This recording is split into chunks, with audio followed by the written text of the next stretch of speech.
Halo, balik lagi dari Rizky. Jadi pada video kali ini kita dalam serial bank digital yang sudah kita bahas sebelumnya. Untuk kali ini kita akan membahas tentang Bank Saku. Ya, Bank Saku ini kerjasama dengan Bank Jasa Jakarta. Sebelumnya adalah Bank Jasa Jakarta. Saya sudah spill dan sudah saya jelaskan detail di video yang ini. Dan kali ini kita akan lebih fokus kepada fitur daripada Bank Saku. Oke, di Bank Saku sendiri ini ada beberapa fitur. Yang pertama, kita ada fitur Saku utama, Saku booster, deposito, dan tabung matic. Oke, saya jelaskan satu persatu ya. Oke, sebelumnya, bagi kalian yang belum subscribe, silahkan subscribe dulu dan nyalakan lonceng agar up to date dengan konten dari saya. Oke, kita akan review Bank Saku. Jadi, untuk Bank Saku sendiri ini kita nggak tahu ya namanya kenapa kok Saku. Tapi dia yang jelas itu kerjasama dengan Bank Jasa Jakarta, yang mana itu adalah platform untuk tabungannya.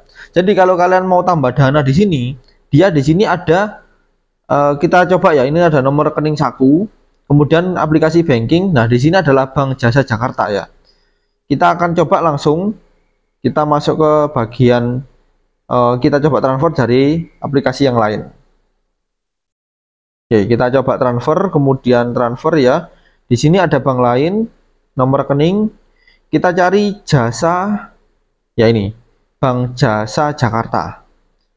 Oke, kita masukkan nomor rekening. Oke, BJJ ya namanya, Bank Jasa Jakarta, bukan Bank Saku ya. Kita masukkan 10. Ya, mengapa kok saya transfer menggunakan Cbank? Karena dia ada biaya transfer alias gratis. Nggak ada biaya transfer alias gratis.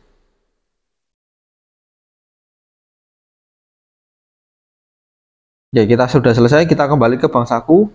Ya, itu cara untuk transfer ke Bank Saku yaitu dengan Bank Jasa Jakarta.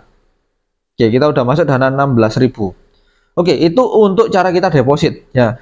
Kemudian di bagian atas ini ada nomor rekening ya, ada reward ini ya, ada gimmick buat 1.024 kunci dana segar ya. Ini kalau kita taruh dana di sini 1 juta ya sampai 31 Desember, maka kita akan dapat gimmick bot 1.024. Ini saya nggak tahu ya, kalian coba-coba aja. Nah, ini syarat belum terpenuhi, jadi kita harus punya dana setidaknya 1 juta supaya kita bisa menggunakan voucher ini ya. Kita mungkin akhir tahun banyak promoan ya, kita kembali, ini nggak terlalu penting ya. Kemudian ini ada notifikasi ya, notifikasi. Oke, di bawah ini ada transfer dan biaya ya. Kita coba transfer dana ya, bank tujuan, kita kembalikan dia ke Cbank ya. Kita akan coba masukkan ke Cbank ya. Jadi kita coba masukkan.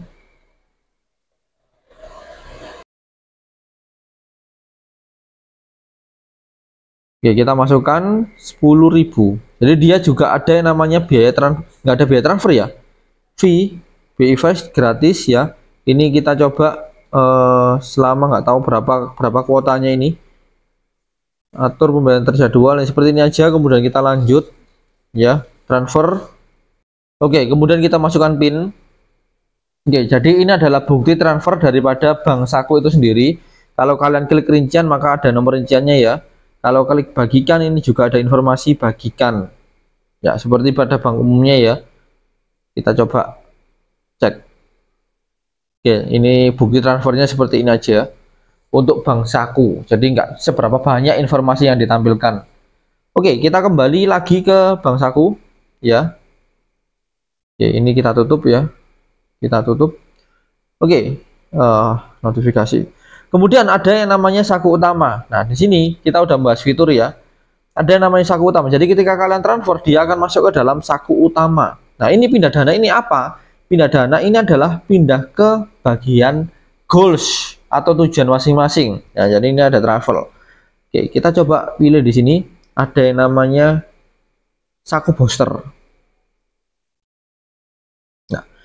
Saku booster ini gampangnya itu ada bunga 10%. Jadi kita taruh duit aja, dia sudah otomatis bertambah bunganya ya. 10% lumayan ya. Kumpulkan minimal 200.000. Jadi kalian coba, ini ada misi ini. Nah, ini ada misi. Bisa kalian coba ya, supaya kalian bisa tambah dana. Bagi kalian yang takut risk, takut tentang kerugian banyak, coba di saku booster ini. Nah ini tapi nggak tahu nih kalau lemot sekali ini ya. Nah ini nggak tahu, ini saya tutup dulu aja, saya buka ya. Ini koneksi padahal stabil ya, tapi kenapa dia kok lemot ya.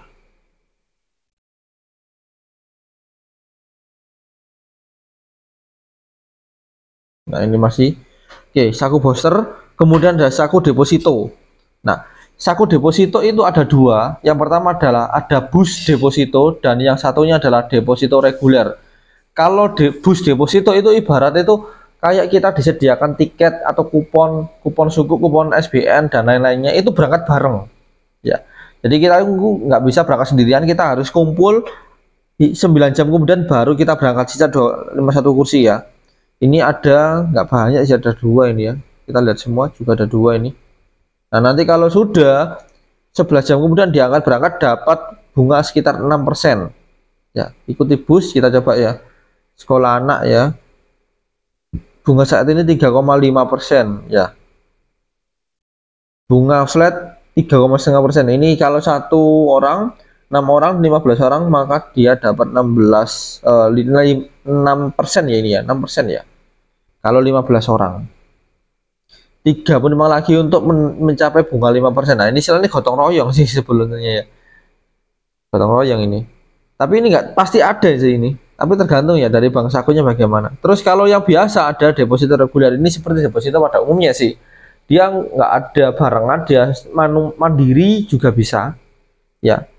Oke, ini mulai deposito reguler. Nah sama ya, dia nggak ada bunga-bunganya dan lain-lainnya sih. Oke, kemudian kita cek di atas ini ada akumulasi bunga. Nah ini kalau bos deposito kita misalkan transaksi, oh dia nggak ada ya bunga deposito. Oh iya, ini nggak ada ini akumulasi bunga, ini cuma sekedar, bukan simulasi ini lebih tepatnya, dia hanya informasi saja. Saya pikir dia simulasi di atas ini. Nah ini ada FAQ-nya, ini yang saya suka dari semua program. Kalau dia ada fitur, pastikan di pojok kanan atas ini ada help, button bantuan atau button untuk semacam guide kita mau kemanain si fitur ini gitu. Oke, itu untuk saku booster ya. Lalu ada saku deposito, sama sih kayak tadi ya. Sorry, ini saku deposito tadi sudah ya. Kemudian berikutnya adalah tabung matic. Nah ini yang menurut saya juga keren. Jadi seenggaknya kita tuh dipaksa untuk nabung. Ya contoh ya, contoh di sini misalkan 5.000 ya. Nilai transaksi 23.000, kita bayar 25.000, maka 2.000-nya masuk ke saku booster. Ini secara otomatis. Ya.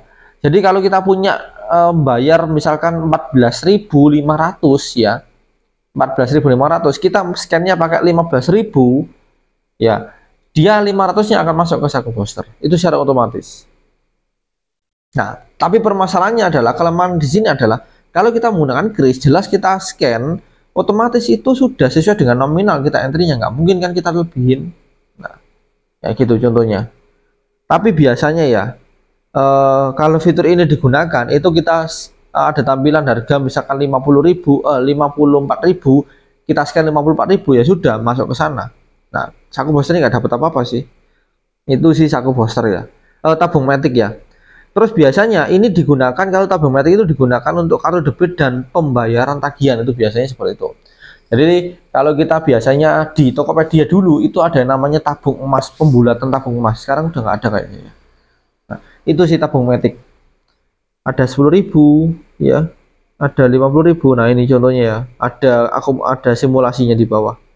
Oke, nggak tahu sih kenapa dia nyiptain fitur itu. Jarang pakai. Kita tahu Gen Z sekarang kan 1.000 saja dicari, apalagi di versi yang digital. Jadi cashless, pasti ada perhitungannya. Terus kemudian ada beli dan bayar. Dan ini standar ya. Cukup, nggak terlalu banyak ini fiturnya. Kecil, dikit. Ya, saya juga ragu sih dengan bank saku ini karena permodalan inti utama saya nggak tahu berapa ya. Ini lebih cocok hanya untuk sekedar nyimpen uang, nggak terlalu banyak. Jadi saya sarankan jangan terlalu banyak simpan di sini, mungkin di bawah 1 jutaan ya, atau 500.000 itu better sih. Jadi jangan banyak-banyak karena kita juga nggak tahu Bang Saku ini bagaimana. Oke, ini ada promo ya, ada pembayaran terjadwal, sidik jari, standar.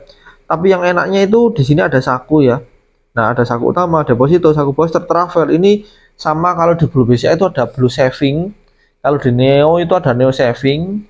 Kalau di aplikasi semacam Chrome Bank itu ada envelope ya, envelope. Kalau di Superbank itu saya lupa kemarin. Oh, ada itu, celengan. Ya, masing-masing sendiri-sendiri. Ya. Terus di sini saya nggak tahu ya bank digital ini kenapa kok nyediain kartu ya. Nah ini kartunya. Harusnya ya bank digital nggak perlu kartu biar efisien, mudah dan gampang gitu loh. Tahu gitu ya. Akhirnya penuh-penuh dompet juga kalau ada kartu. Tapi saya apresiasi sih untuk Bank Saku ini dia masih menciptakan kartu debit. Ini saya dapat gratis tanpa ongkir sedikit pun ya dari Bank Saku ini sendiri. Tapi itu tadi, kenapa bank digital kok pakai kartu debit? Cukup fitur kris itu sudah sangat cukup sekali. Oke, kemudian kita ke lainnya ya, ada warga get warga, laporan keuangan, pengaturan, bantuan tiket bantuan. Coba yang laporan keuangan. Oh, kayak gini aja sih. Ini kayak statement, kayak mutasi rekening aja. Oke, kita kalau pengaturan ini lebih kepada ya standar ya, nggak ada yang penting.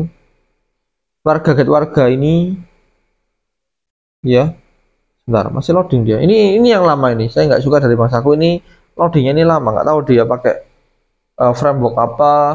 Ya biasanya kan Java, Android ada native ada yang lain. Ini masih beberapa detik masih belum kebuka dia. Kalau memang masih tahap alpha atau tahap beta ya mungkin belum jangan ditampilkan di menu ya. Mungkin coming soon aja. Nah, kalau kayak gini ini lama ini, loh kan? Iya, iya, oke. Ya wis kayak gitulah Bang Saku ya. Kita apa adanya aja, jadi jangan banyak-banyak sih save dana di sini cukup ya 10.000 20.000 cukup untuk dana darurat aja sewaktu-waktu kita butuh. Oke, itu tentang Bang Saku.